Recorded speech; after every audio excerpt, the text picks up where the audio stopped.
welcome to another episode of the College Football Tailgate. As always, it's me, XFL Jim, joined by the one, the only Aranda Applause. It is Chase, Lupine Fiasco Sessoms, a.k.a. the Wolf of Oaklawn. What's up, dude? I'll tell you what, I just murdered the Saratoga card today. I hammered the ponies. So I'm going to ask everyone to remember that when they look back on my college football picks from this week. They should. We are also joined by the one, the only. It is Uncle Rico. Erik, my man. How you doing, buddy? Doing okay, man. How about you guys? I'm rocking the slick back look tonight. I'm feeling pretty good about it. I'm feeling pretty scumbaggy. I'm feeling ready to bet some money on some young, impressionable men to play a game. Cherry pie shirt you're rocking, sleeveless, because that'd be awesome. I'm rocking the all black scumbag look right now. I was hoping you were an 80s metal band there. That would have been the cup of tea, dude. Nah, I'm just rocking the all black. You got your bachelor's in the carnival arts. Like you know how to dip a corn dog and get a tilt-a-whirl back up running. That is a gym must. That old gyms must know how to, they can slot in at any carnival around the country. God, I haven't been. I think the deal is anybody can slot in with any carnival around the country. That's why people usually go to those places to escape their problems. You probably have to at least be ready to smoke a pack and a half a day. Well, yeah, and be okay missing a couple teeth. Now you're just describing being a man. That's fair.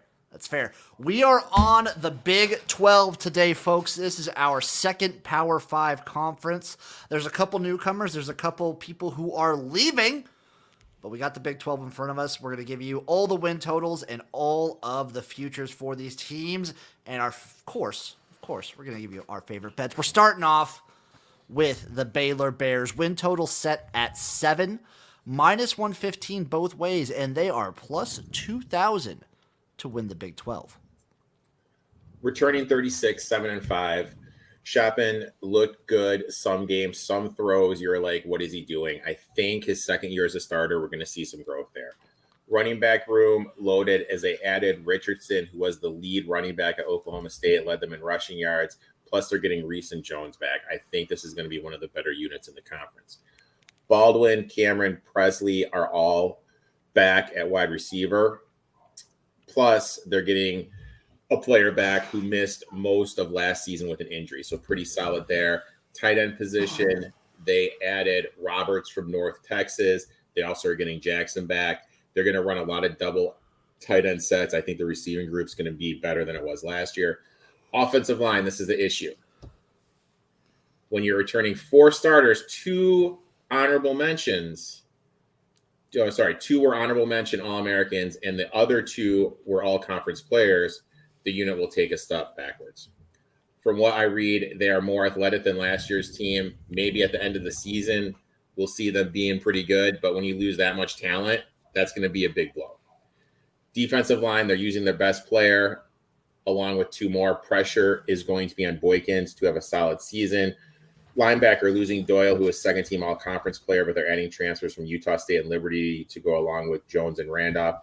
Unit will be good, just not as good as it was last season. DBs only have 1 starter back, but they're getting a transfer from Miami of Florida and Utah State that will lessen the blow. 3 starters are leaving, namely Milton, who was great last season. I think this is going to take a step backwards.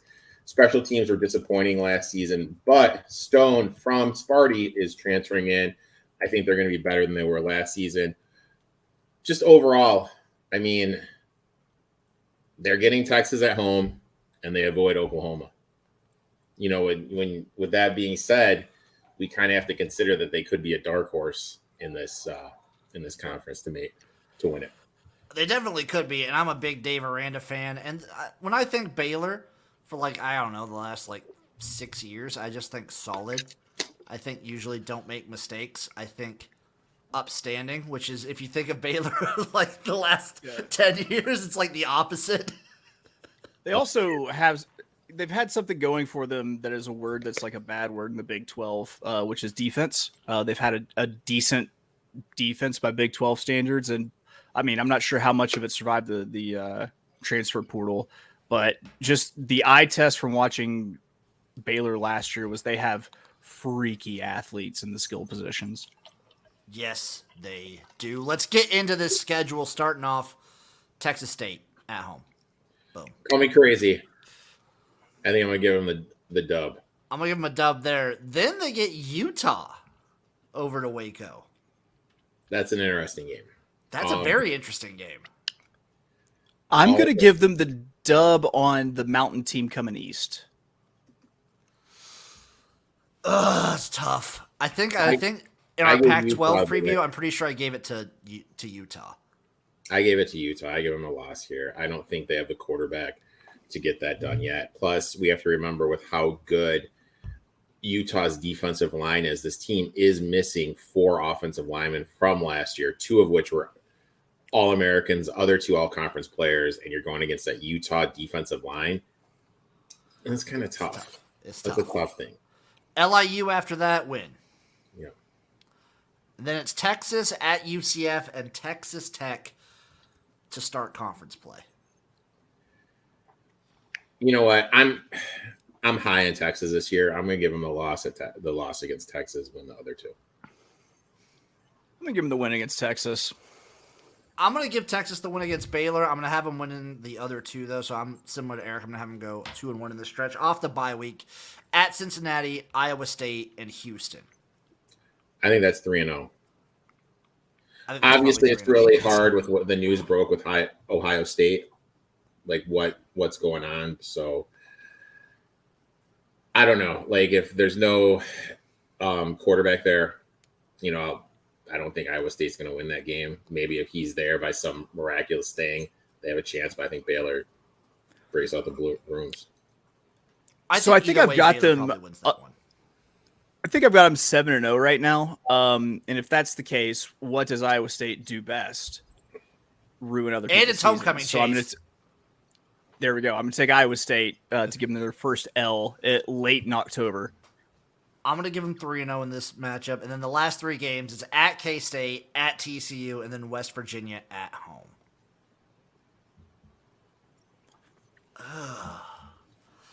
I think K-State also plays defense.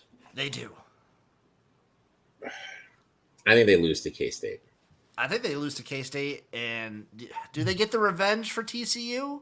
I believe they get the revenge from TCU. Yeah, I got them going 1-2 in that. So, and then I'll have them beating West Virginia to round it out. I'll have them going 1-2 in that match, and then beating West Virginia. So I have Baylor sitting at.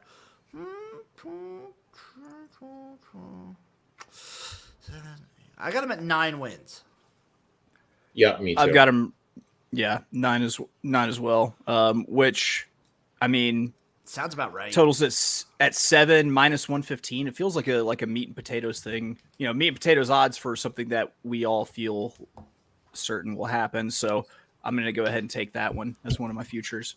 I'll get right behind you on that, Chase. I always like starting off with a little meat and potatoes. Up next, the BYU Cougars. Win total is set at a 5.5, plus 125 on the over, minus 155 on the under. They are plus 8,000 to win the Big 12, their first year in a conference since I don't even remember the last time. What were they, in the WAC back in the day? Were Mama and Papa Jim even dating at that point? Maybe not. What? Are we talking about, hold on, Houston? Is that what you're talking about? BYU. Oh, BYU, they were they not part of the... I don't know. They were independent for a very long time. And then they joined like the WAC. I think. And they also had Steve Young. While Erik does his spiel. And Jim McMahon. I think I'm looking at it right now. BYU football, they're in the WAC. The last conference was the 98. Mountain West to 99 to 2010. They were in the Mountain West. Oh, wow. In the Mountain Best, eh?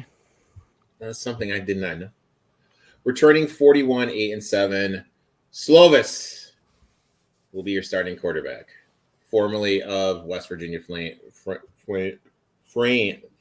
I can't even talk to them.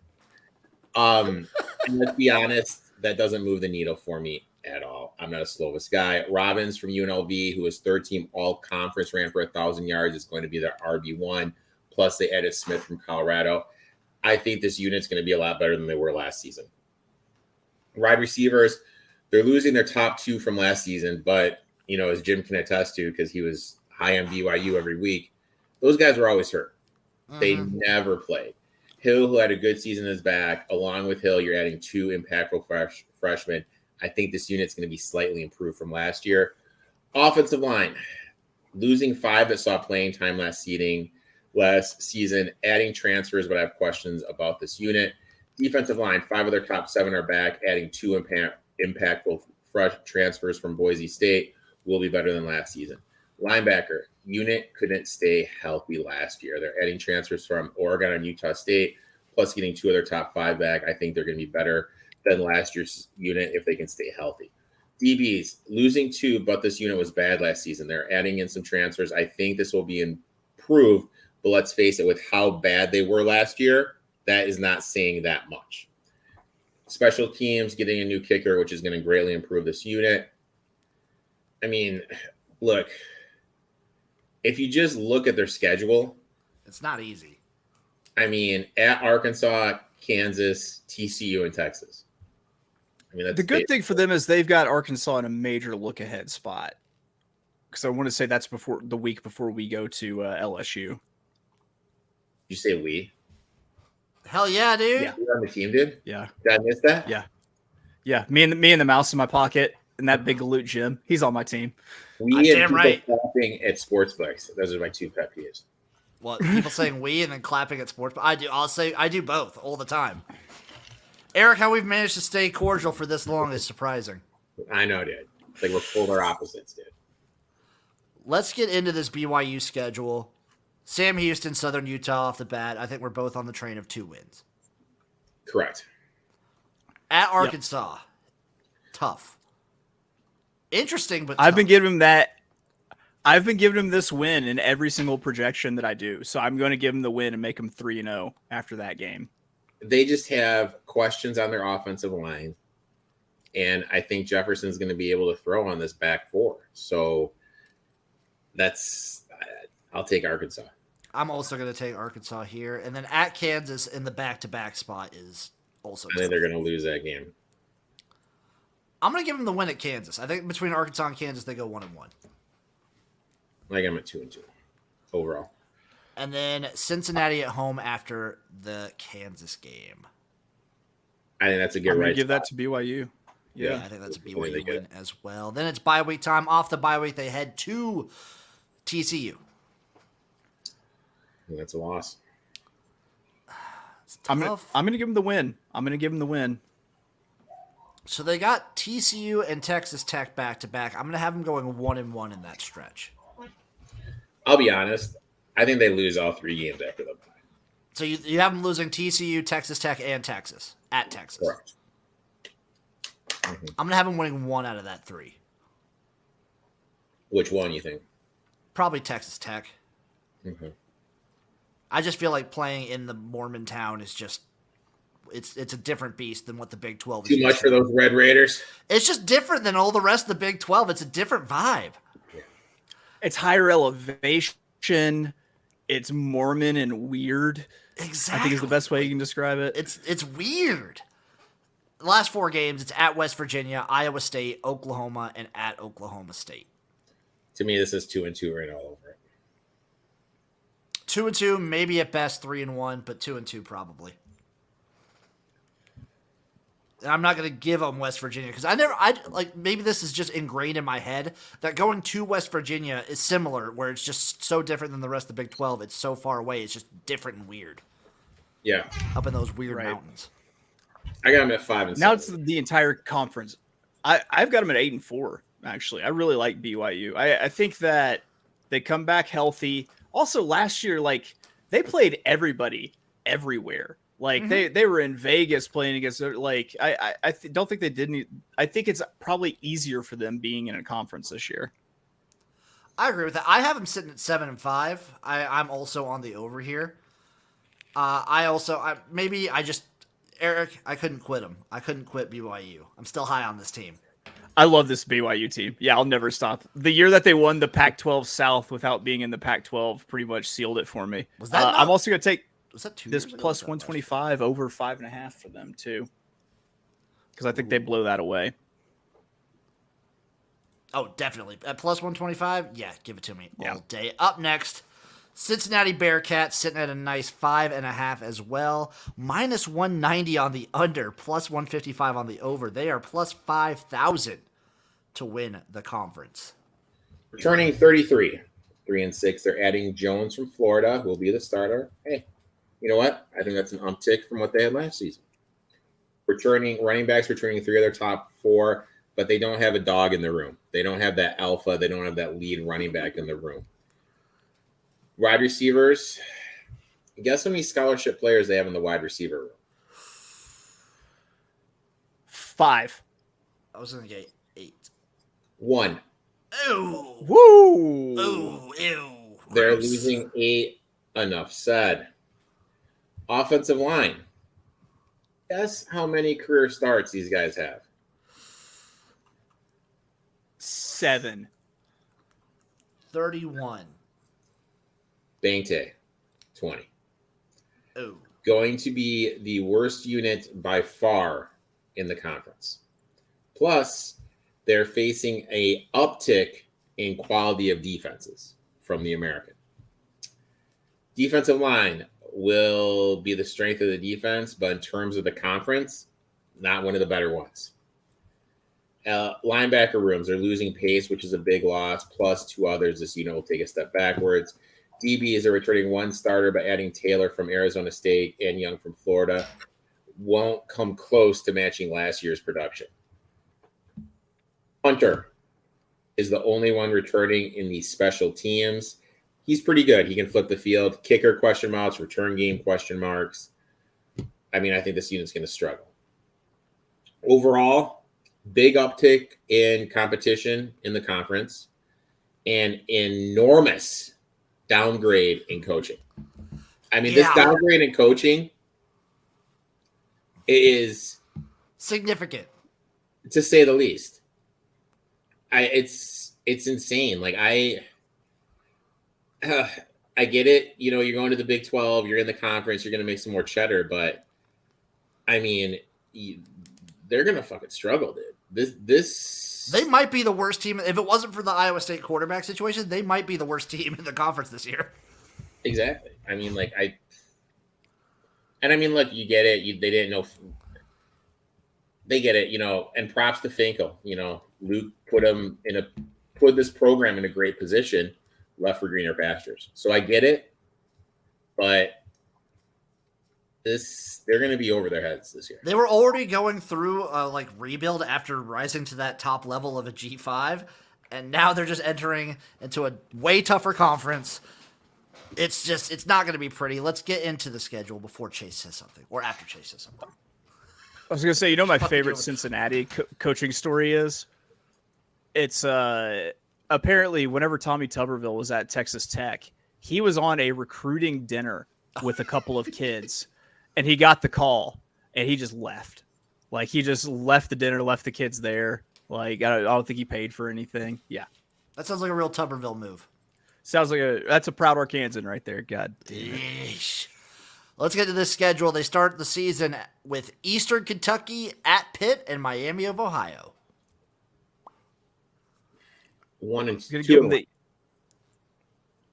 to go 3-0 there. I'm gonna go 2-1, Actually, but there's a very lost to Pitt. There's a very easy world they could be 1-2 here.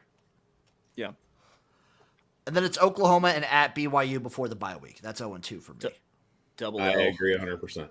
Double L off the bye week. It's Iowa State, Baylor, and then at Oklahoma State. So let's for the sake of this segment we're doing, let's pretend like Deckers is suspended for the year. I still think they probably lose to Iowa State. Yeah. I don't know, man. Well, the thing is, if they're going to be as bad as we think they are at that point, that means that Iowa State has nothing to ruin. So you give them the win for Iowa State, and that's what I got them at 3-4 now. And I'm just going to say, it's looking like Iowa State's going to be starting a freshman. I'm still going to roll Iowa State there. You know what? I will too. I'm with the Fighting Matt Campbells. And then it's UCF at Houston, at West Virginia, and Kansas to round out the season. Call me crazy. I don't think they win a game. I'm kind of with you on that one. I'm going to give them the win at UCF, and I'm going to give them the win at Virginia. They luckily get West UCF Virginia. at home. Yeah. So I have them going a whopping. I have them at 2 wins. I've got them at 6-6. I'm playing the over 5.5 because that's plus 155. I don't hate it, Chase, but I think they're gonna be real bad this year. Up next, we're going to Cougar Town. It's the Houston Cougars. Win total is set at 4.5, minus 145 on the over, plus 115 on that under. They are plus 10,000 on BetOnline to win the conference. I believe they are the longest shot on BetOnline. 100 to 1.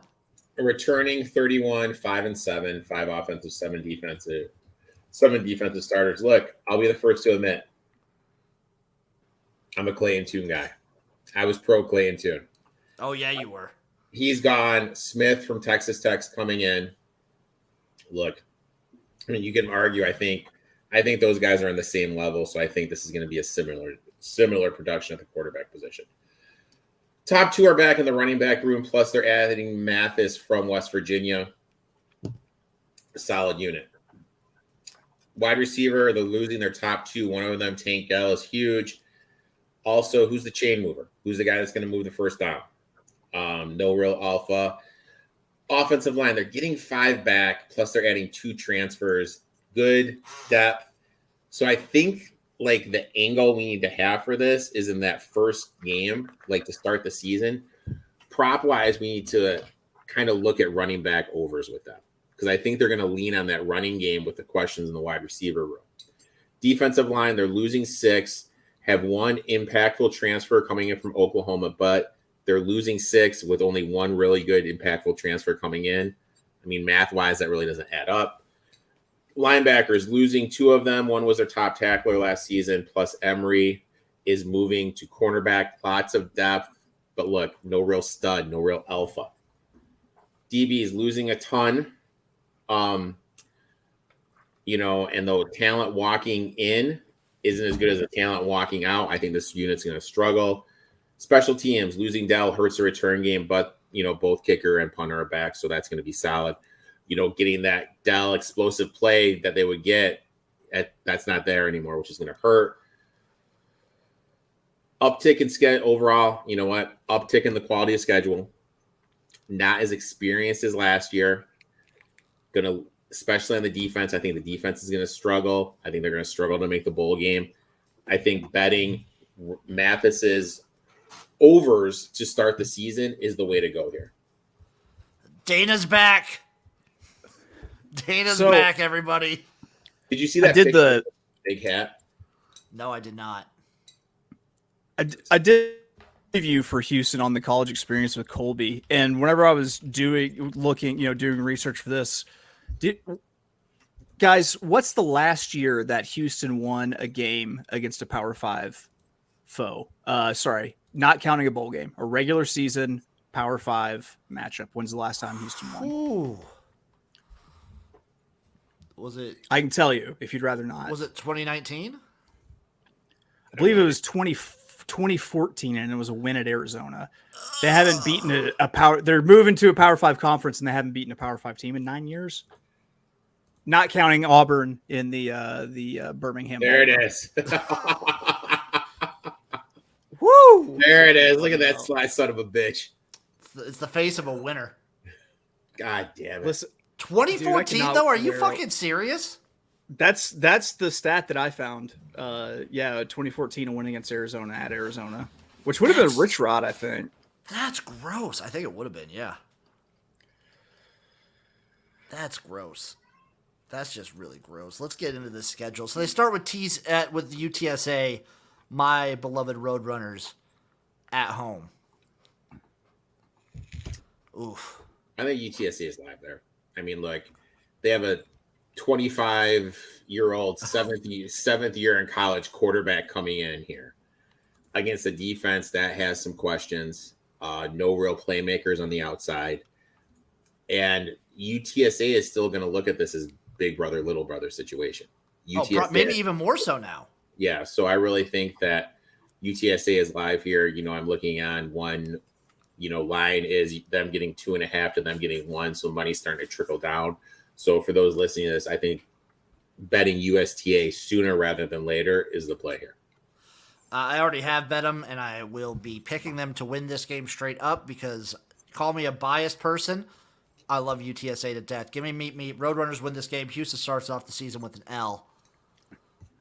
I give the Roadrunners the win there too. I mean, if we're gonna pick two teams, and talk about who's got more momentum heading into the season, it's hands down the Roadrunners. Yes, sir. And then it's at Rice and then TCU. I give them 2 wins. I give them a win and a loss. I agree. And then it's Sam Houston and then at Texas Tech. Basically same deal for me. Yep. Give them the win at Sam Houston. It's an L at Texas Tech.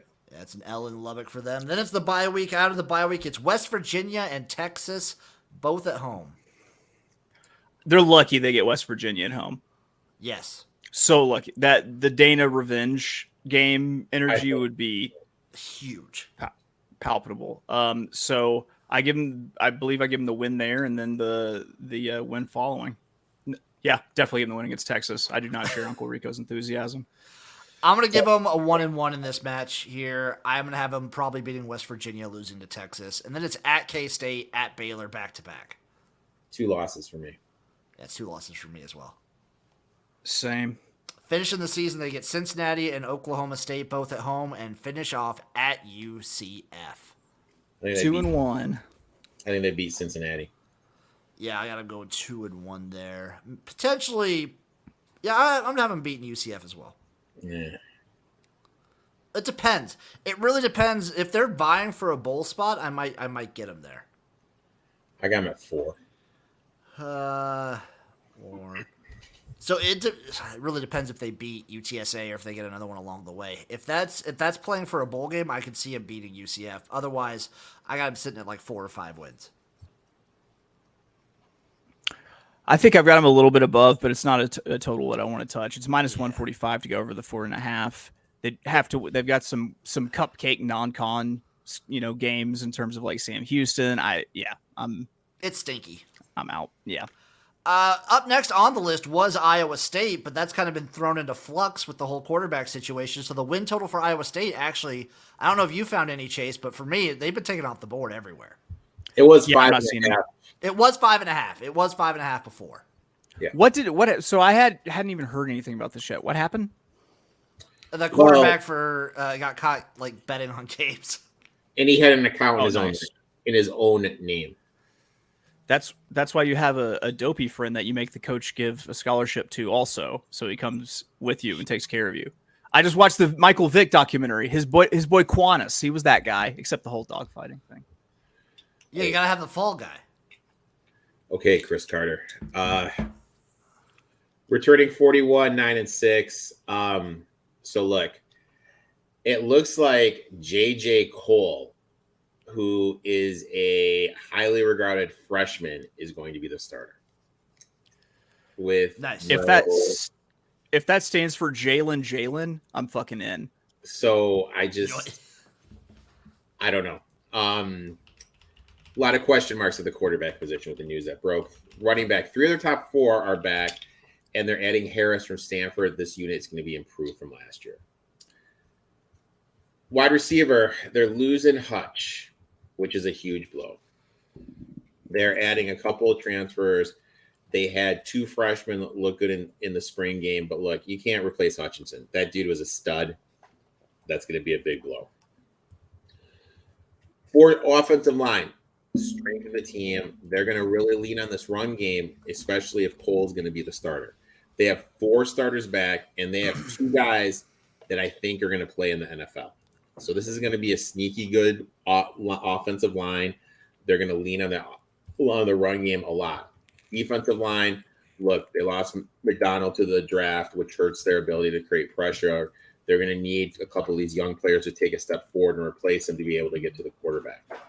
They have 2 guys back in the linebacker room, and they're adding some young guys. but I have questions about their ability in the linebacker room. DBs, everyone was returning, will be the strength of the defense. Special teams, everyone is back, and this unit's going to be greatly improved. Look, I'm not going to lie. When I saw how good their offensive line was going to be, I saw,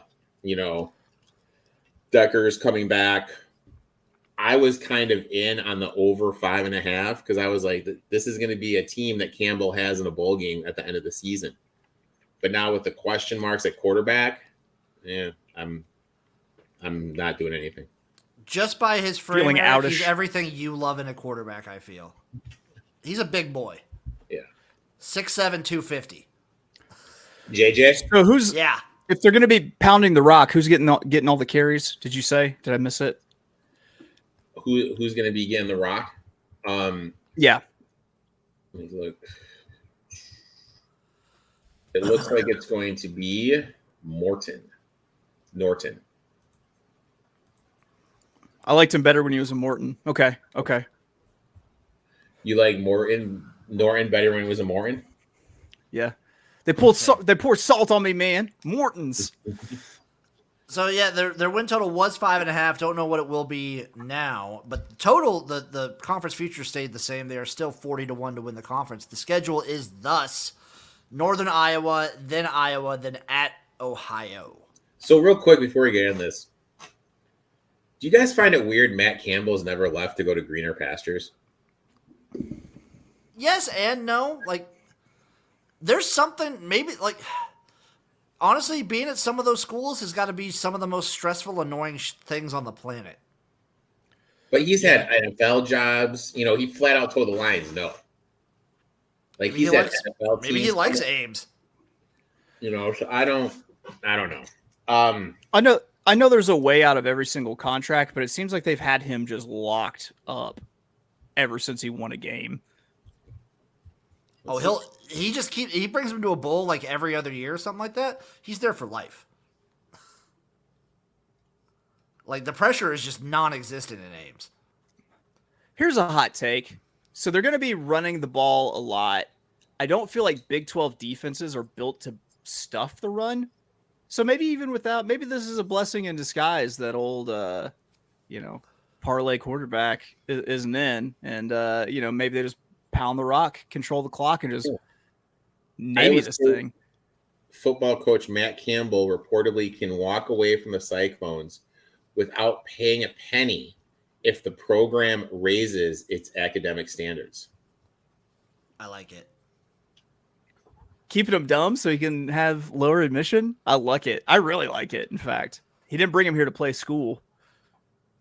So the first 3 games, Northern Iowa, then at Ohio. I'm going to have them go 2-1. I mean, this is so hard when we don't really know what's going on at the quarterback position. You could throw everything out in the Iowa State game, Erik. That doesn't matter. They could be 1-2 or 0-3. I got them 2-1. 3-0. Attaboy, Chase! Yeah, why not? Jeez. Oklahoma State, at Oklahoma, then TCU. Then I have them 0-3. I think they beat Oklahoma State. 3-0. Let's go. We don't know what we're getting. I'm just gonna bet that we're getting like something cool in the grab bag here. Then it is at Cincinnati before the bye week. Are you gonna have Cincinnati play spoiler for them, Chase? Sounds fun. No, I'm gonna give them the win, undefeated. I got them beating Cincinnati. Off the bye week, it is at Baylor, Kansas, at BYU. Like, they may not win a game after the bye. Yeah, I got them 0-3 there. Then they slide. And then it's Texas and at K-State. Watch the fuck out, Texas. That's the worst time to get Iowa State, dude. If this is the game that they're going to lose. Yeah. That's the worst time to get Iowa State. Spoiler. How many times have we seen Iowa State ruin the seasons of good teams from Texas and or Oklahoma? Not only that, Chase, it's in Ames. Texas is going to Ames. It's going to get wild. I'm going to give Iowa State the win. I'm just going to say it right here. I'm giving them the win. I have them at 3 wins. 4. Sorry, I got him at 4 wins. I have him at 4 wins too. I got him at 4 wins. I've got him at 9 because you never know. Don't tail me. No one tail me. Don't. Oh God. Up next, I will dub them Uncle Rico's Kansas Jayhawks from last year. Yep. The team that made me eat an entire key lime pie, ingredient by ingredient. They are sitting at a total of 5.5 this year, minus 165 on the over, plus 135 on the under. They are 40-1, plus 4,000 to win the Big 12 this year. Daniels, who was great last season, is back, and plus they have your boy Jim Beam back, who was good when Daniels was hurt. God, I love Beam. You know, I think Daniels is going to take another step forward, but Beams showed that he is very capable of leading this offense if he goes down. Running backs, they're getting their top 3 back, plus adding a transfer from Buffalo that ran for over 1,000 yards. Loaded running back room. Wide receivers, they have their top 8 returning. This So unit's Luke gonna Grimm's coming back then. Okay. a step forward with the quarterbacks Daniels taking a step forward. Offensive line, they are returning 4 and added Brown from Wisconsin. Unit is good. The only issue is their depth. If one guy goes down, it's going to be bad. Defensive line, they're losing Phillips, who is second team All Big 12, but they're leading. But Robinson, who led them in sacks, is back, along with they're adding 5 transfers. One of them is Brooks from Auburn. I think this unit's going to be better than last season. Linebackers, all 3 are back, plus they're adding Brown from Bowling Green. Good group, but they need to be better versus the run. DBs, top 6 are back, plus they're adding a transfer from LSU. This unit's going to be better than last season. Sneaky good. Special teams. You know, they brought in Schneider, who's a very highly regarded special teams coach. I think this unit is going to be better because they struggled a lot last year. Now, look, my hot take on the Big 12 is there's going to be some random team that makes it to the championship game because I'm not in on Oklahoma to face Texas. I think this could be the team. Dangerous offense, but they need to be better against the run. Yes. I think this could be the sleeper team that makes it to the Big 12 championship if that defense can be a little more stout against the run. Very dangerous offense, though. Very, very dangerous. They could be a sleeper team to make it to the Big 12 championship. I also just want to reiterate, Lance Leipold is he's like one of my top 3 coaches in college football. I love him so much. And they've got easily the best program photo dirtbag face in college football with Luke Grimm, the man whose face says, "Do you want to see me feed my pet snake?" And the answer is yes. Unequivocally, yes, we do. Yes. Let's get into this Jayhawks schedule. They start the season with Missouri State, Illinois, and at Nevada. I think that's 3-0. There's a real possibility of going 2-1. You never know with Illinois. Illinois is a weird fucking wild card. But I'm going to have them going 3-0 here. I'm going to go 2-1 loss against Illinois. That's like the perfect Burt. Like, just to make a fun offense, bring him into just a shit game that no one wants to watch. Yeah, it is. After that, it's BYU, at Texas, UCF, and then at Oklahoma State before the bye week. Let's see. Definitely win at UCF. Give him the L against Oklahoma State. But you know what? I'm going to have him go with 3-1. I think they go 3-1. I'm going to give them the win against Oklahoma. You mean Texas? Well, I'm going to have them lose to Texas. I'm going to have them beat Oklahoma. Is that the only game State. you have? It's Oklahoma State. What'd you say, Uncle It's Rico? Oklahoma State, so you know. Yeah, but right after they have Oklahoma. Oh, okay. Yeah, after the bye week, it's Oklahoma. Yeah. So after the bye week, yeah, it's Oklahoma at Iowa State, then Texas Tech. I'm going to have them 3-0 there. Let's see. I'm going to go wild. I mean, are you just going like ape shit? What are they just to make the Big 12 championship game? To make it, let me take a look real quick. I'm going to go 2-1. I'm not going as crazy as Chase for some of these. But then it's Kansas State and at Cincinnati. I'm going to have them losing to K-State, beating Cincinnati. I'm going 2-0. You got a beaten K-State as well. Yeah. I got them at 1, 2, 3, 4, 6, 7, 8, 9. I got them at 9 wins.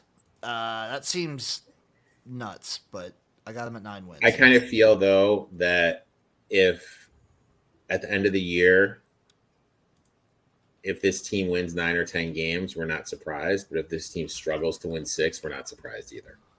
Because we really don't know what to do against the run.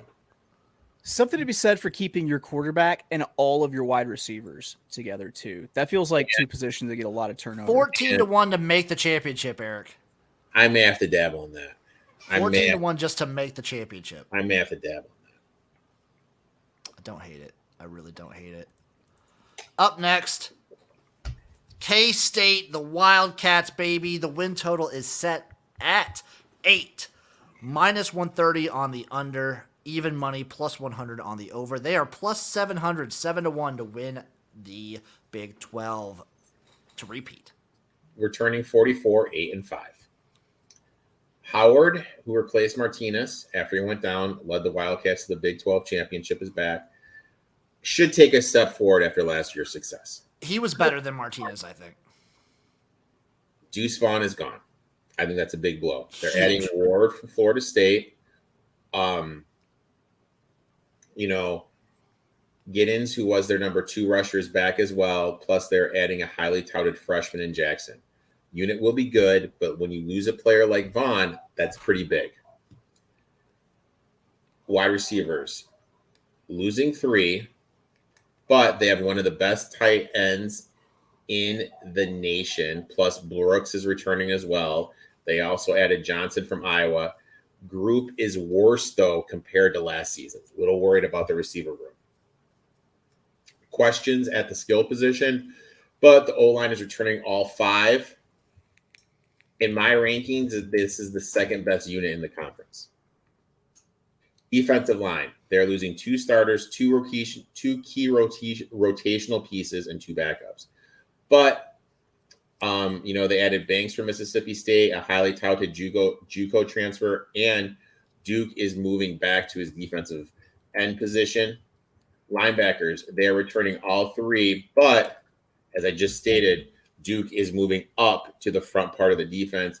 They had 2 in the portal that will make an impact. Unit's pretty solid. Defensive backs, they're losing 3. One of them was an all-conference player, which is a huge blow. Dude, I can't even talk today. Huge blow. They're adding 2 in the portal, but that doesn't make up for who they're losing. I think this unit's going to take a step backwards. Zanter, who punted and kicked last year, is gone. Plus, they're losing Deuce Vaughn. I think this unit's going to take a step backwards in the special teams game.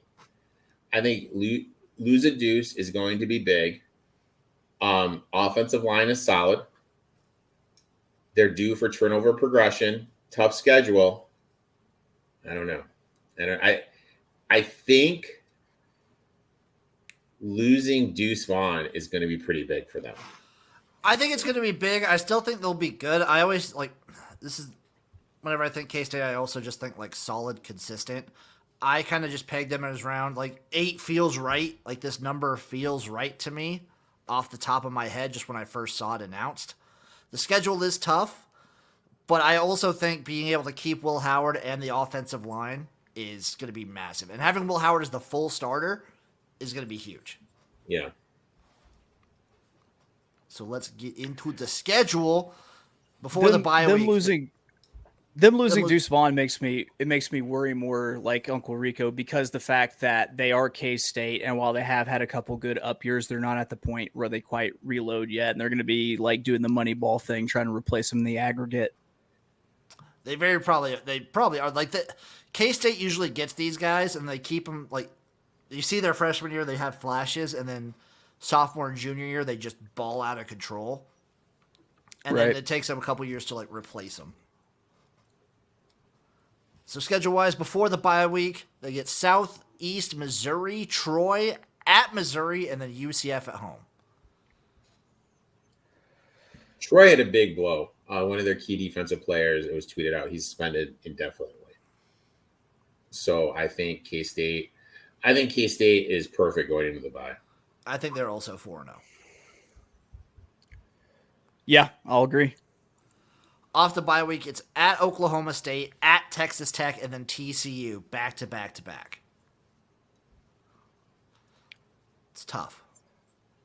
I'm going to give him the L at Oklahoma State, the win at Texas Tech, the win at TCU in the battle of the purple things. Similarly, I'm going to have them going 2-1 in that stretch. I'm going to go 2-1 too. Then it's Houston at Texas and Baylor. I'm going to have them go 1-2 there. 2-1. I like it, Chase. 2-1. Win against Houston, win against Texas, loss against Baylor. The real powerhouse of Texas. 0. Always. There you go. Finish off the season at Kansas and then Iowa State. I got them going 2-0 in those matchups.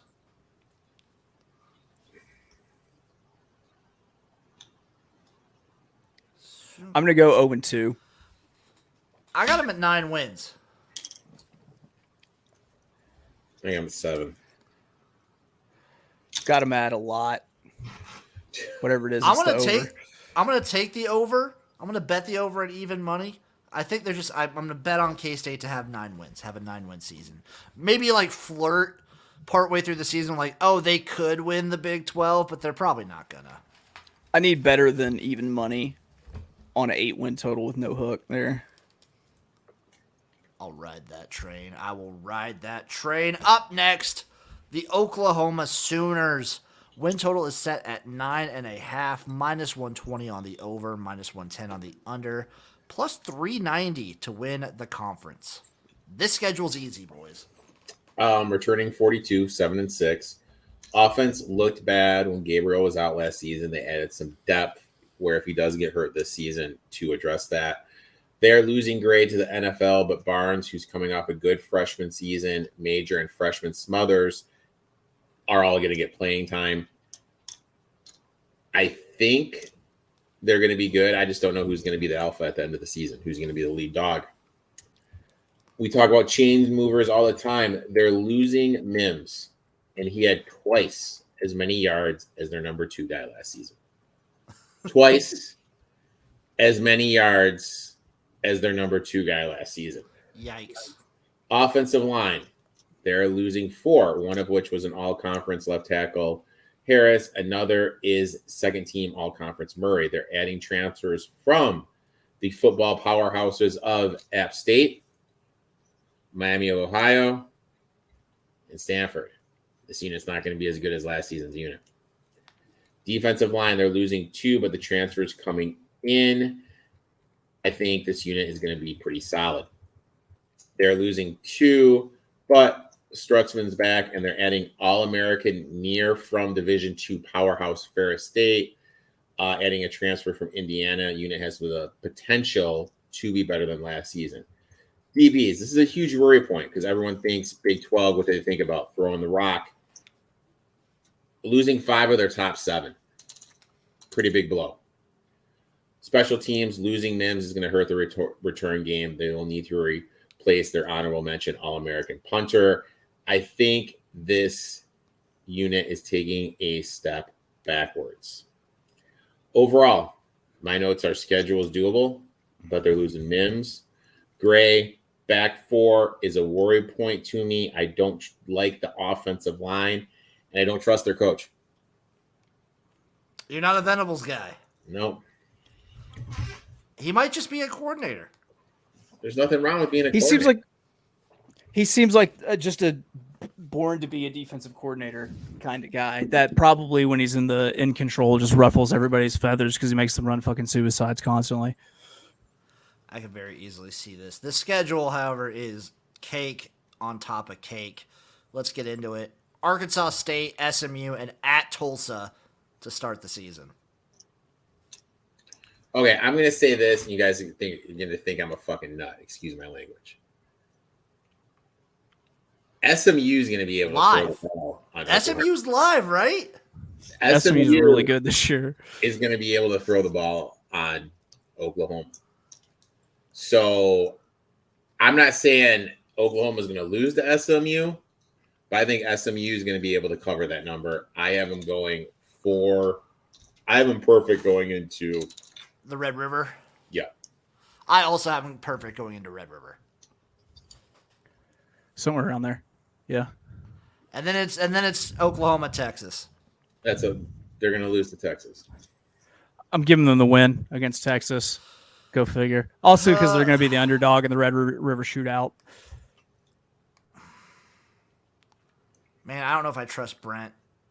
I'm going to give Texas the win here. I hate it, but I'm going to give Texas the win. And then it's UCF. Now that I hear you say just his first name out loud, Brent, right? I feel like he's even less trustable than he was exactly a couple seconds ago. Then it's UCF at Kansas at Oklahoma State. I think they beat UCF. But then I'm going to say I think they go back-to-back L's at Kansas and at Oklahoma State. I'm going to go with that as well. I'm going to give them the win against UCF. I'm going to give them the win against Kansas. I'm going to give them the loss in Bedlam. I like that too, Chase. Then they finish the season West Virginia at home, at BYU, and TCU at home. 2-1, lost to BYU. I'm right there with you, Chase. I got them 2-1, lost to BYU. So I'm 8-4.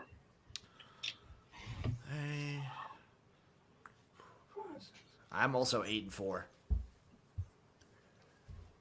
Yeah, sounds about right. Sounds about right for you, Chase? I know I don't want to touch it just because I know they should be improved, but like what tells me that they're going to be improved other than the fact that they're Oklahoma? It seems like Brent Venables ran a bunch of people away. For the first time they have quarterback problems. Like that wasn't a Lincoln Riley or a Bob Stoops problem, you know? Let's just say it out. Let's just say it out loud. Okay. Now I'm not going to say names. I'll just read these facts. Okay. And then you tell me what you do. You have a quarterback who gets hurt a lot. And last season, the offense looked bad when he was out, when he didn't play. You lost your starting running back to the NFL. You lost your alpha wide receiver to the NFL, who had twice as many yards as the number 2 wide receiver. You're losing 4 offensive linemen. One of them was one of the best left tackles in the conference. You are losing 5 of your top 7 DBs in the Big 12 that like to throw the rock. And you lost your honorable mention All-American punter and one of the better return guys in the game last year. When you just say all that out loud, it kind of says taking a step back. Yeah. You think taking a step back. Are they returning to where they were right before Stoops got there? They easily could. This could be, yeah, they could. I could see it. Jim, what would you do hypothetically? Because USC is looking for an athletic director. If they hired Bob Stoops just for the day for Stoops to fire Lincoln Riley, and then Stoops leaves and goes back to the XFL. Would you? So speaking of which, though, there's something not that but similar. So Skip Holtz is now an analyst on Northwestern staff. Yeah, but he gets to keep the USFL job. Well, I think that's just mainly like he's just helping out. Yeah, because they have nobody with head coaching experience. Exactly, he's just there to help. Yeah, just be a little buddy. Yeah. Up next, Oklahoma State. The win total is set at 6.5, minus 130 on the under, even money on the over. Oklahoma State are plus 4,000 to win the Big 12. Returning 39, 7-6, 7 offensive, 6 defensive. My boy Spencer Sanders is no more. He's at Old Miss now, and Alan Bowman from Texas Tech is taking over. Running back, leading rusher Richardson is gone, but they added my boy. I like this guy a lot. Collins from Michigan State. Plus, they have Gordon returning. I think this unit's going to be better than it was last season. A little bit under the radar. Wide receivers, losing 4 of their top 5. but they're adding transfers from Iowa, Washington, UMass, and I've never heard of this school before. Division III powerhouse, George Fox. Where's that at? I have no idea. I'll look it up while you keep going. I'm gonna guess somewhere in Virginia or Pennsylvania. That's my guess. That sounds like a Virginia type school. Oh, Oregon. Yep, Wow. Newburgh, Oregon. Offensive line, they're losing 2 starters, but look, they have 129 career starts. I think this unit will be better than last season's, with players moving around, changing positions, and the transfers coming in. I think we could see the streak of running backs, of them not having a 1,000-yard rusher, end at 4. Defensive line last season disappointed huge. They're losing 6. Oliver's dropping back to play linebacker. They're also changing schemes this season. They have 2 transfers coming in. I think this unit, with the change in schemes and the transfer, will be better than last season's unit. But with how bad they were, that really doesn't say much. Linebackers, Daniels is back, which is huge for them. They're losing Cobb, which hurts. They're adding Wright from Tulsa to combat that loss. I think this unit will be similar to last season. DBs, they're losing 3 of them. One of them was a second-team All-American Taylor. This unit will take a step backwards. Special teams, losing their punter and kicker, and their long snapper. So I think this unit's going to take a step backwards.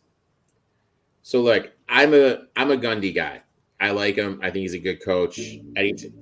Gundy getting points is one of the angles I absolutely love.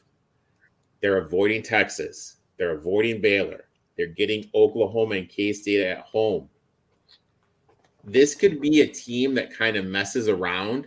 And you know what I mean? You kind of look up and you're kind of like, oh, look at Oklahoma State just kind of effing around a little bit. Talk about this. Chase and me talk about this all the time. When you don't think about Oklahoma State, that's when they get you. I mean, to me, this schedule, doable.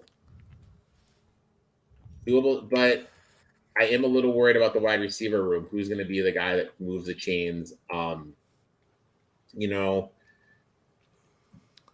They're out of conference. That game against South Alabama is going to be tough, dude. As crazy as it sounds. I mean, Oklahoma State has a history of losing to G5 schools in the beginning of the year. Cooper Rush, CMU chips. Damn right. Also, I like Alan Bowman. It feels like he's been in college football for the last 10 years. But not as much as your boy from UTSA. No, not as much as him. I also don't know if Alan Bowman's been the same since his lung collapsed, which was his freshman year, to be fair. Hasn't hit me the same since. Let's get into the schedule. Central Arkansas at Arizona State, South Alabama, and at Iowa State before the bye week. I think they're 3-1 with their loss being South Alabama. Could very easily see it.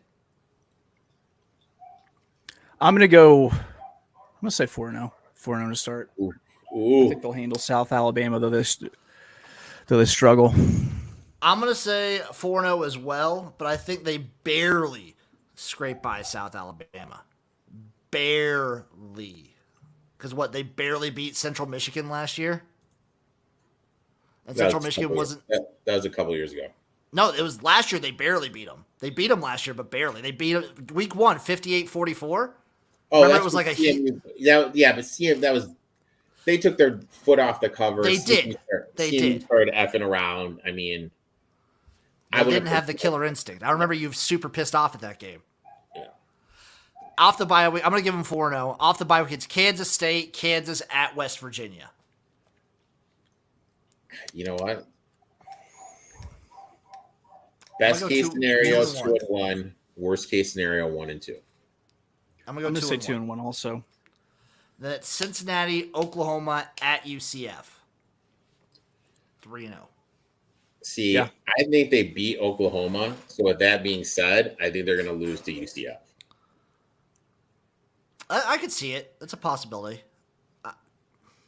And then it's after UCF, it's at Houston and BYU at home.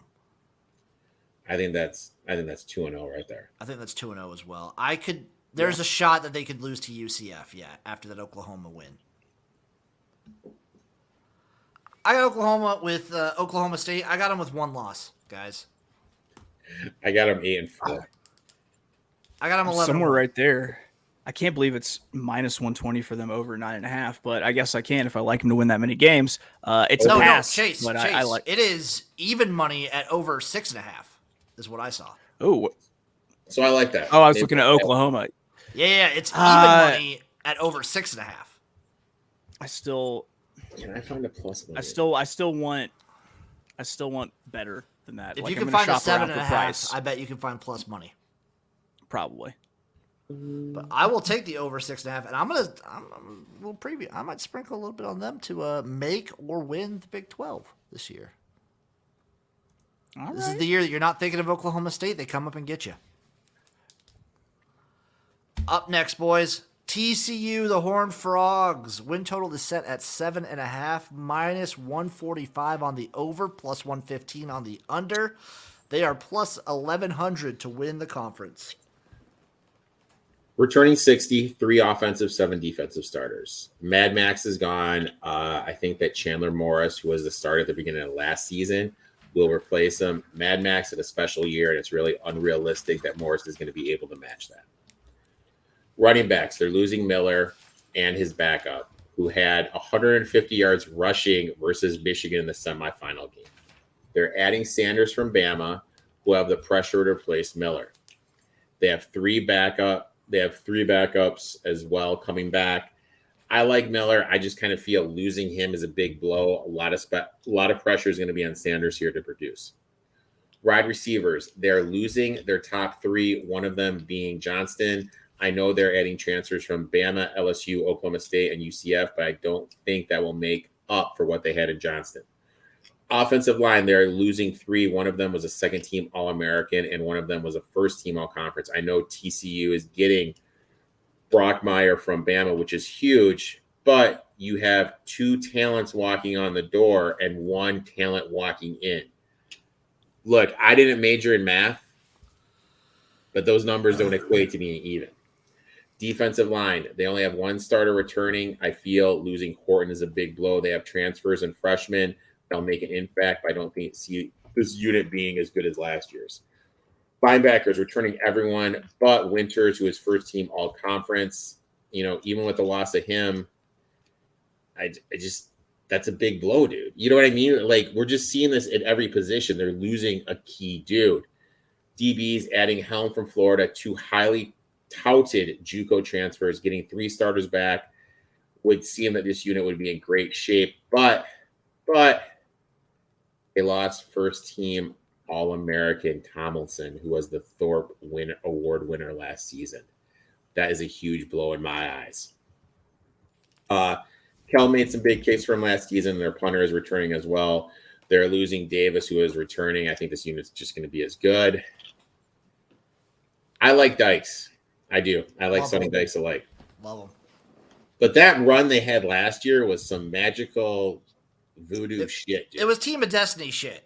I'm still bitter about not getting that West Virginia money line home, that Baylor money line home. Eric, for like the last entire half of the season, you were betting against TCU every week. I know, but they did hit the money line against Michigan for me, though. They did do that. But I remember week in and week out, you were like, I'm betting again. I can't believe I'm doing it. I'm betting against TCU. But, dude, just the random shit with how they're winning. It was crazy. The amount of second half comebacks and fourth quarter comebacks were bananas. I still remember hitting the over in that TCU Kansas game when they had like 8 points at half and they still just put up like 60. It felt so good. Oh, so good. So good. Let's get into this TCU schedule. They start the season Colorado, Nicholls, and at Houston. I think they're 3-0. I also think they're 3-0. Yeah, I'll give them 3-0. After that, it's SMU, West Virginia, and at Iowa State. I think SMU is again live. Dude, was it the battle for the Iron Skillet or whatever it is? Yes, sir. The showdown in Fort Worth. Yeah, man. I like SMU in that spot too. I think they're going to lose in that slate of 3 games. I think they lose 1. I kind of agree. I think they lose one out of those three. And then it's BYU at K-State before the bye week. I'm going to go 2 L's. I'm going to go 0-2 there as well. You think you have them losing to BYU? Yes, sir! Yep. You underestimate how hot me and Chase are going to be on BYU this year. Yep. Yeah, I'm having flashbacks to last year, buddy. You should. The injury bug will not bite them again. I have them losing to K-State. So for me, I have them 2 losses going to the bye. Oh, sorry. Yeah, I got them 1-1. I also had them losing to K-State, I believe, earlier. I need to stay true. At Texas Tech and then Texas at home. That's 2. I'm going to go 1-1. I'm going to go 0-2. They may not win a game after the bye. And then it's Baylor at Oklahoma. I think they could beat Oklahoma. Maybe. I think Baylor gets revenge. I think Baylor beats them. I think Texas beats them. I think Texas Tech beats them. I'm going to be nice and give them 1 win after the bye week. So I got them with 1, 2, 3, 4, 5, 6, 7. I got them at 8 wins. I got them at 7 wins. I'm not touching the total. I would lean to the under, but I'm not touching it. Not touching that at all.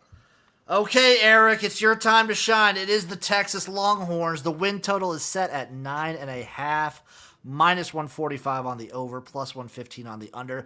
Texas, I believe this is the first conference we've had an odds-on favorite. They are the odds-on favorite to win the Big 12. They are minus 110 to win the conference. Returning 41, 10 offensive starters, and 6 defensive starters. Quarterback, hands down, this is the most talented quarterback room in the country. Urs is going to be the starter, the best of the group in the spring game. Murphy has a cannon of an arm. But the bigger question is, and I'm going to throw this out there, is Arch Manning a bust? Because he did not already. Look good. Well, dude, he didn't look good at all in the spring game. He's going to be third on the depth chart to start the season. Sucks for him. RBs. Losing Bijan, obviously, and his backup Johnson. So they lost 2 to the NFL. But they have 3 returning who saw action last season. A very highly touted freshman in Baxter. Losing 2 players who obviously take backwards. There's some insane talent in the receiver room. Oh, Eric, pause it for a second because I think your internet's fucking with us. Oh. Yeah, Not on the team that he's creaming over. Oh, is he back? Is he back? I don't know. Oh no! Do you hear me? Barely, dude. Your internet is dying.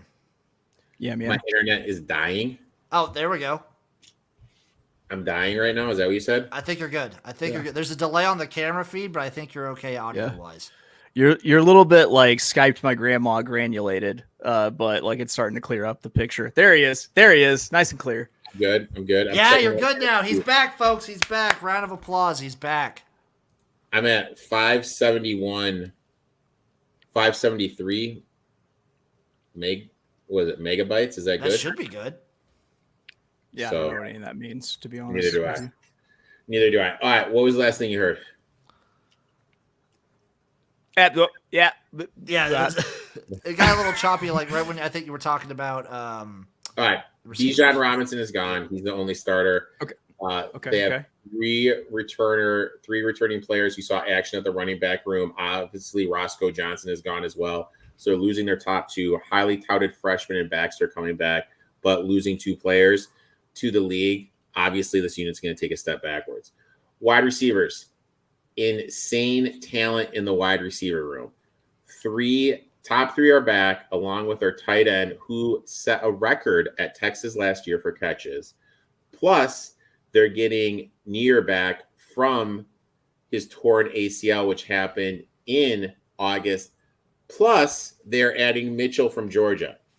Loaded talent in the wide receiver room. Offensive line.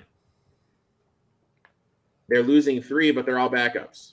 Their entire starting unit from last season is back, and the freshmen that started are going to take a huge step forward. This is the best offensive line in the conference and one of the better ones in the country.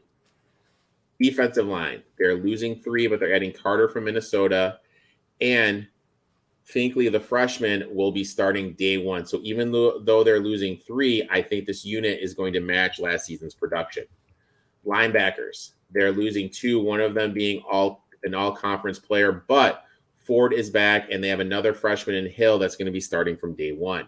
DBs, they're losing 2, but gaining transfers from Wake Forest and Arkansas, plus Brooks, who was a freshman last year, is going to take a step forward, have a much bigger role. Special teams are losing their punter, but the Stanford punter is transferring in, which is an upgrade in the kicking department.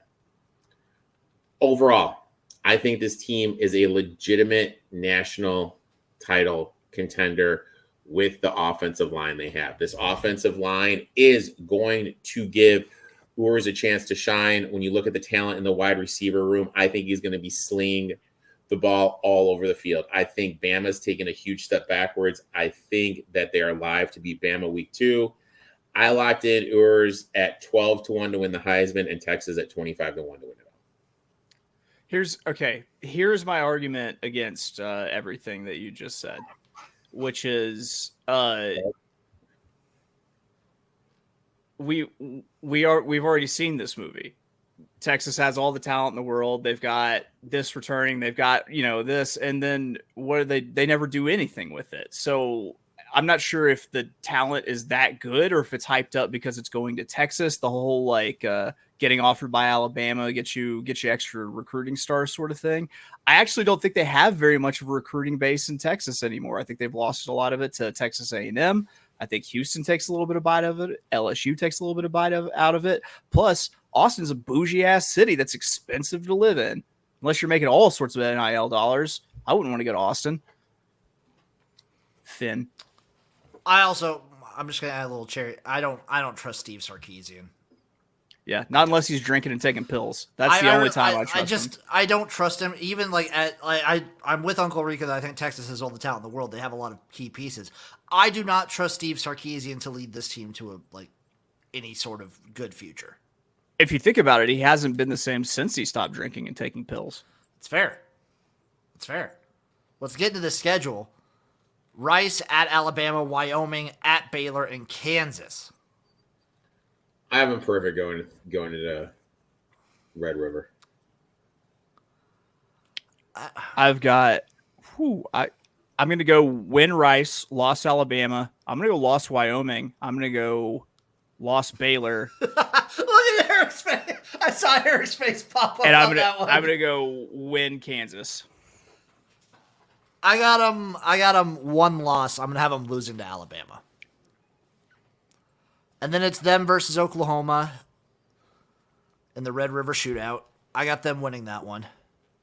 Give me the dog in that one, Oklahoma. Jay's taking that one. Eric, of course, is taking Texas here. And then it's at Houston, BYU, Kansas State. 0-3. I got them 2-1. 0-3 there, dude? Yeah, you're lucky I gave him the one to start. All right. I got them 2-1 there. Eric, I assume you have them 3-0 there?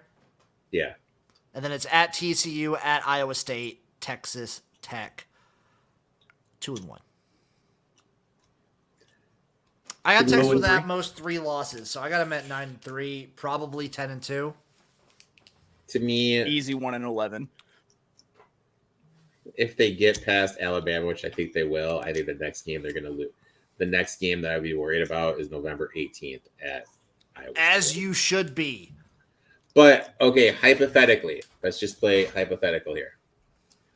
Let's say they beat Alabama or it's a close game against Alabama.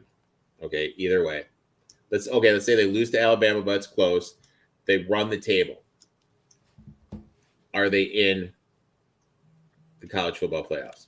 Well, when you say it like that, it depends on a whole bunch of other factors. What's Alabama do the rest of the season?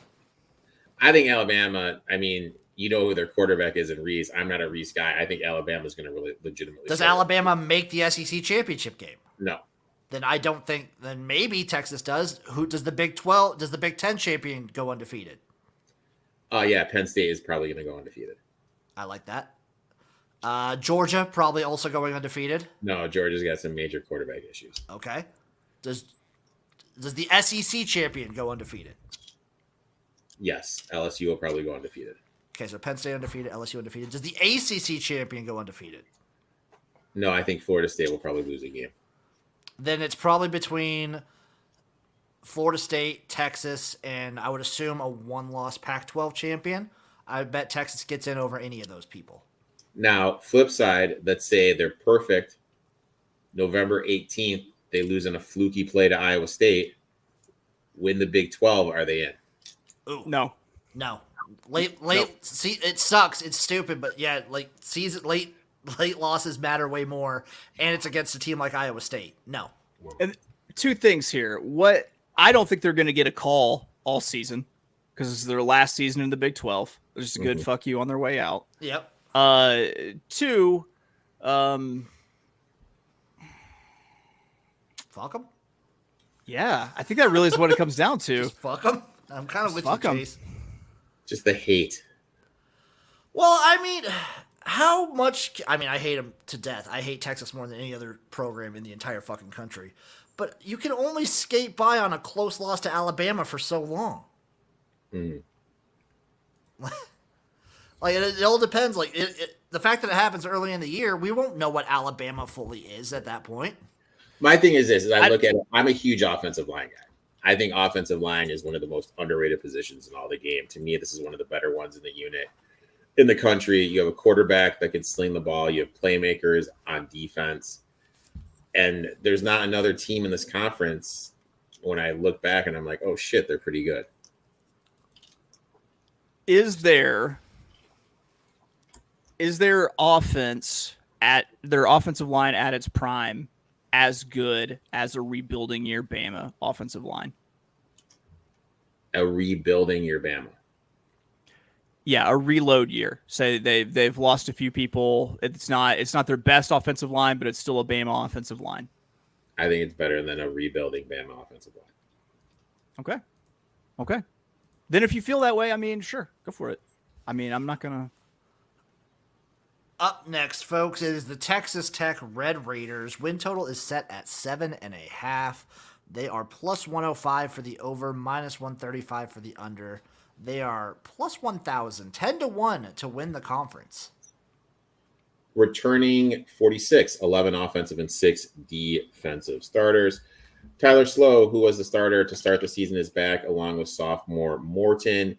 I like both of their quarterbacks if they can stay healthy, which is a big if. I think they're going to be able to throw the ball. They're absolutely loaded with the talent on the outside. Fun fact, the last time the Red Raiders had a quarterback start every single game of the season was in 2016 with Patrick Mahomes. That's both crazy, but also sounds right. Running backs, they are losing Thompson, who is fourth team all Big 12 and their second leading rusher, but they're returning everyone else and adding 2 in the portal, going to be pretty good. Wide receivers, 8 of their 9 return. Plus, they're adding McCray from Austin Perry. This unit is one of the better ones in the conference, one of the better ones in the country. Offensive line, second year in the offense, they're returning everyone. Will take a big step forward. Defensive line, look, I'm just going to be honest. If this team still had Wilson up front, had that established pass rusher, I think this team could be this year's TCU, but they're losing Wilson, who is one of the better defensive players in the country. I think they're going to struggle to meet last season's production. Linebackers, they're losing Merriweather, who was their leading tackler, which hurts, plus another starter. 3 more key contributors that hurts. Pressure is going to be on a freshman to produce. DBs, 3 stars are back, and they're getting transfers from Fresno and San Diego State. Special teams, even though they're losing their kicker, they brought in a solid transfer to replace them. So I think the talent walking in is better than the talent leaving. I think the second spot for the Big 12 championship game is wide open versus Texas.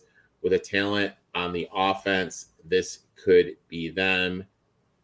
If they had Wilson, I'd be all in on this team. Plus 500 to make the championship. I like that. That's pretty good. plus 500 to make the championship for Texas Tech. Let's get into the schedule. They start off at Wyoming, boys. You don't mess around and go to a Mountain West team right off the bat. I'm giving Wyoming. I'm giving the Pokes the win there. Yeah, actually, I have Texas Tech starting the season with a loss. In altitude, that's tough. That's a tough place to play. I'll probably be on Wyoming too. Oregon and Tarleton State up next, both in Lubbock. I'm going to go a loss to Oregon, win to Tarleton. I'm going to go 2-0 here. I'm going to go 2-0. And then it's at West Virginia, Houston, at Baylor. Let's see. I'm going to have them go 2-1 in this. Yep. So read off those games one more time. Houston at home. Sorry, it's at West Virginia, Houston at home, at Baylor. I'm going to – all right, West Virginia is going to get someone on that mountain.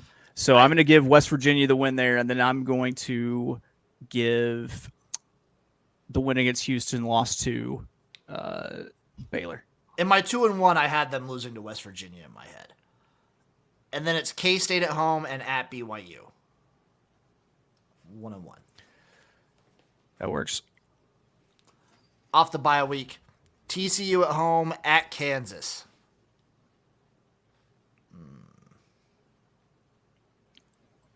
I'm going to give TCU.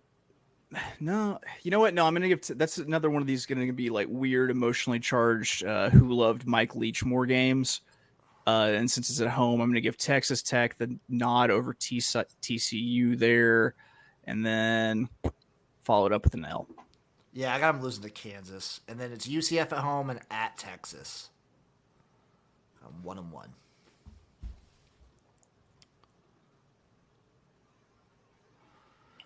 I have them 8-4 in the season. I got them 7-5 on the dot. I think I've got them around 6-6. I got them 7-5. Not playing that one, though. Not playing that one. Up next, UCF, the Golden Knights. Win total is set at 6.5. Minus 175 on the over, plus 145 on the under. They are plus 2,200 to win the conference. I believe out of all the newcomers, they are the most favored. Returning 52, 8 offensive, 7 defensive starters. Plumlee is the man with Keene leaving, but the worry is he was on the basketball team. Like, how much practice was he really doing and work in the offseason? Running backs, Bowser, who is their leading rusher, is gone, but Harvey, who was their second leading rusher, is back and will be the lead dog.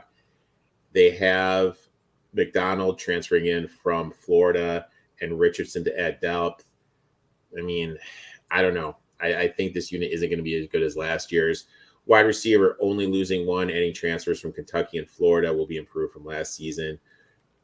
Offensive line, they're losing 3 by adding transfers from Bama, Kent State, and Stanford to replace them. Malzahn is very high on this unit. Defensive line, returning 3 starters, 7 of their top 8, but with the uptick in comp and the size of offensive lines they're going to face, I'm a little worried about their defensive line. Linebackers, only 1 starter coming back, but they added Davis from Georgia, which was a huge get for them. Just adding Davis will make this unit better. DBs, losing 3 by adding transfers from Clemson, ECU, Middle Tennessee, and Texas State. The talent walking in is better than the talent leaving. This unit will take a step forward. Special teams, they're losing their returner and long snapper, but their kicker and punter return, I think they could be improved. I mean, overall, it's just 2 questions. Can Plumlee stay healthy, and how do the trenches react to the uptick in comp and the uptick in size they're going to go up against? I know what Chase feels about this team. Yeah. It's you can go ahead. Just mark me down for the under. And it's plus money for you, at least. That's what I'm talking about. Let's get to the schedule. Kent State at Boise and Villanova to start the season. 2-1. 2-1 for me as well.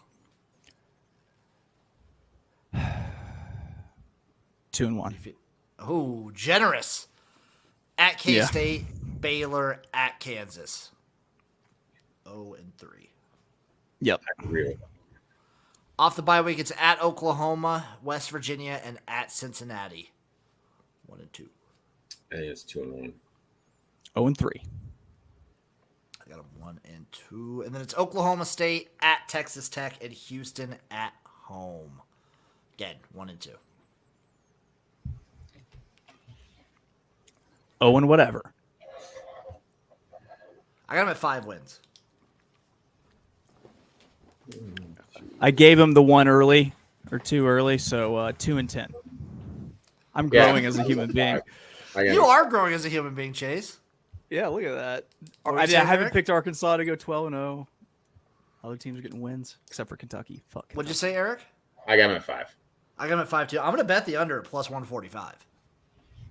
Oh yeah, take it. I'm going to hit that. Last team, everybody. West Virginia, the Mountaineers. Win total is set at 5. Minus 105 on the over. Minus 125 on the under. They are plus 5,000. 50 to 1 to win the Big 12.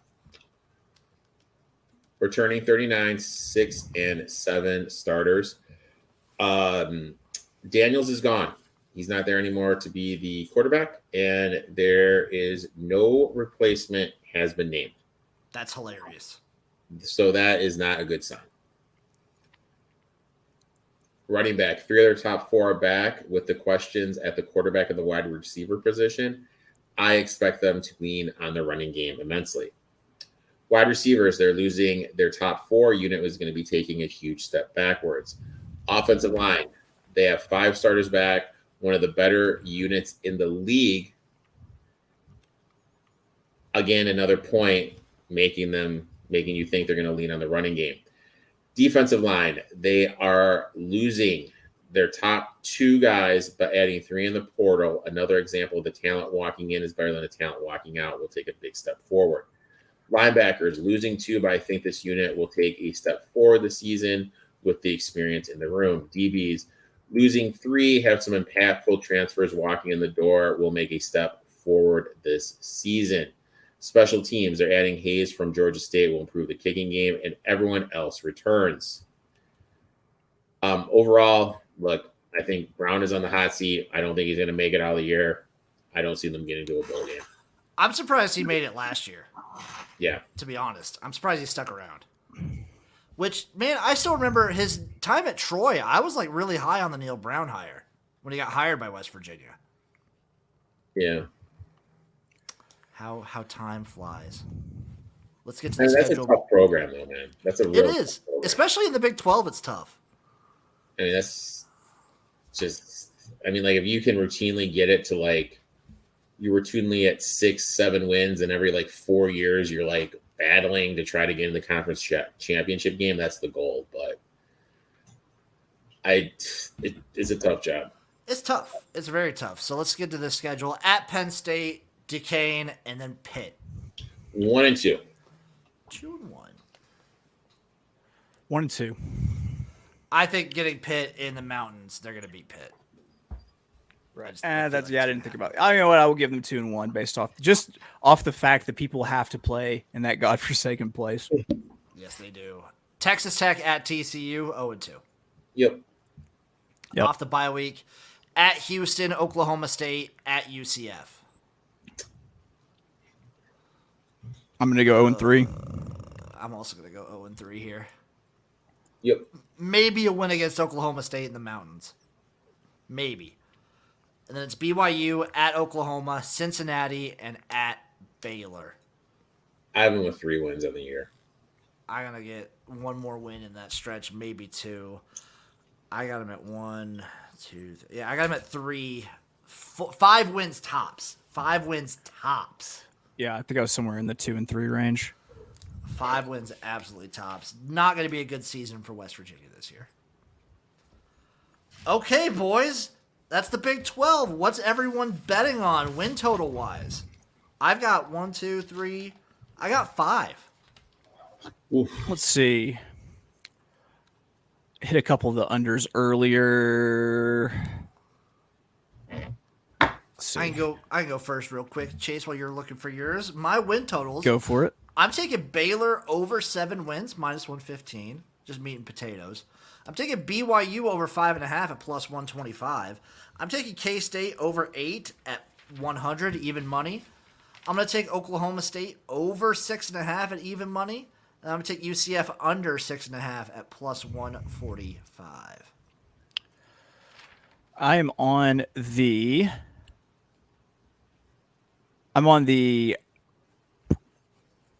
Baylor over 7 wins minus 115. I am on the damn it, I lost it. You mentioned my you mentioned BYU. I'm on the over there, and then the last thing I'm going to hit, I think, is going to be. You know what? That's gonna be it. That's gonna be it. Are you saying is anybody taking any conference futures? Yeah, I'm going to take Oklahoma State, and I'm going to take. Let's see, who was it? Oklahoma State and Baylor. Okay, Eric. Any conference futures besides your? Well, I know you said you were going to dabble maybe with Kansas to make the championship. Yeah, I'll play Kansas at 10-1 to make the championship. I saw.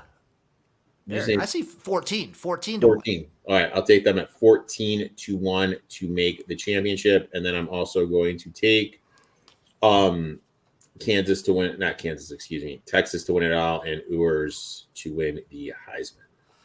My futures are I'm also on Kansas to make the championship. I'm also going to be on Oklahoma State to make the championship. My two futures for the conference to win.